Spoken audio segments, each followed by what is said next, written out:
Que alegria poder estar aqui comunicando mais uma vez a palavra de Deus ao seu coração. As pessoas portadoras de necessidades especiais normalmente são pessoas que ficam um pouco mais restritas por causa da necessidade especial que têm.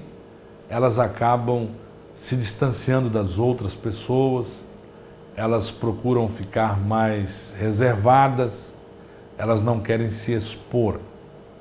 E nós observamos que na época que Jesus de Nazaré viveu nesta terra, exercendo o seu ministério, ele se deparou com muitas pessoas portadoras de necessidades especiais. Hoje nós sabemos que as leis, elas evoluíram muito no sentido de levar a sociedade a respeitar as pessoas portadoras de necessidades especiais. Mas na antiguidade não era assim.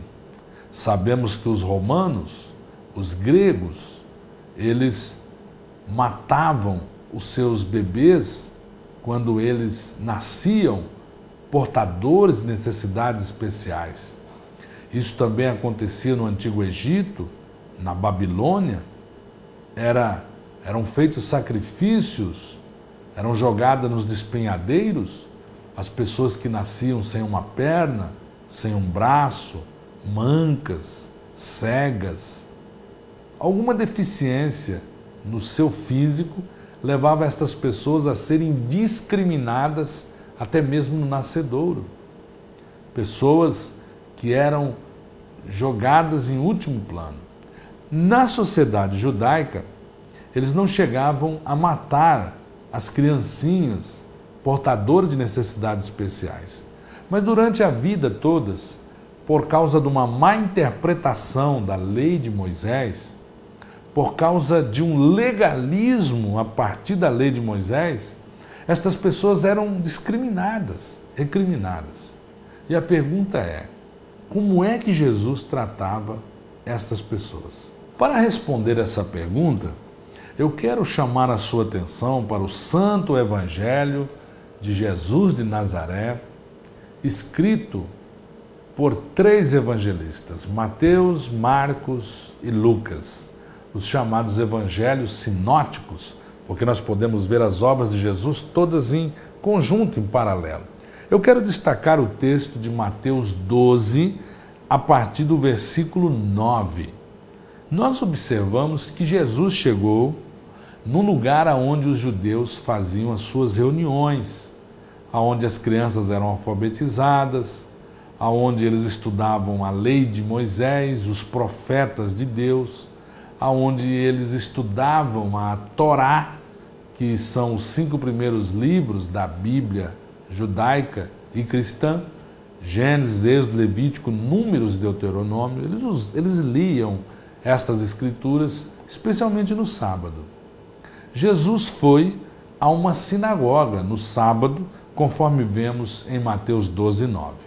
E eles, como legalistas que eram, ficavam observando se Jesus iria curar no sábado, porque o exercício da medicina, o exercício da cura, quer seja por meio miraculoso, quer seja por meio natural, era visto como um trabalho por eles. Aqueles legalistas, especialmente de uma religião em Israel chamada farisaísmo, os fariseus, que a princípio era uma religião muito boa, mas depois eles se apegaram demais no legalismo. E eles queriam perceber se Jesus iria curar no sábado. O problema deles era Jesus trabalhando num dia de sábado. E Jesus, quando viu aquela situação, aquele homem com a mão mirrada, uma mão encolhida, ele deveria ter talvez uma atrofia na sua mão, e aqueles homens não estavam preocupados com aquele homem aflito com aquela enfermidade. Eles estavam preocupados se Jesus de Nazaré ia violar o sábado no pensamento deles, curando aquele homem. Jesus, ele chama-os de hipócritas, e Jesus faz uma metáfora muito interessante. Jesus, vendo a expectativa deles de observá-lo, de colocar em situação difícil do ponto de vista da religião, Jesus, ele pergunta: olha, se uma ovelha de vocês escapa no sábado e vai cair no despenhadeiro, vocês não vão salvá-la? Por que é então que eu não posso curar este homem com essa necessidade especial, com essa mão mirrada? E diz o texto sagrado que Jesus, e o evangelista Mateus registrou em Mateus 12, 13, então disse Jesus àquele homem: estende a mão. E ele a estendeu, e ficou sã como a outra mão. Eu quero dizer a você que nessa escritura nós aprendemos duas coisas importantes. Em primeiro lugar, nós aprendemos que para Jesus Cristo, o ser humano e as suas necessidades estão acima da religião formal. Em segundo lugar, nós observamos que para eu e você recebermos um milagre, nós temos que entender que a fé em Deus, que a fé na palavra de Deus não é uma fé passiva, que eu espero a intervenção divina somente. A Bíblia nos mostra nessa escritura que a fé tem uma dimensão ativa. Veja o que Jesus disse àquele homem com a sua mão mirrada, aquele portador de necessidade especial. Jesus diz a ele: estende a mão. Jesus não pegou a sua mão e foi esticando até estralar os dedos, mas a iniciativa de estender a mão recaiu sobre o próprio necessitado. Jesus disse a ele: estende a mão. E a Bíblia diz que aquele homem, na mesma hora, estendeu, esticou o braço, esticou a mão, e a sua mão ficou curada como a outra mão. Nós aprendemos com isto que a fé em Cristo, ela é uma fé ativa.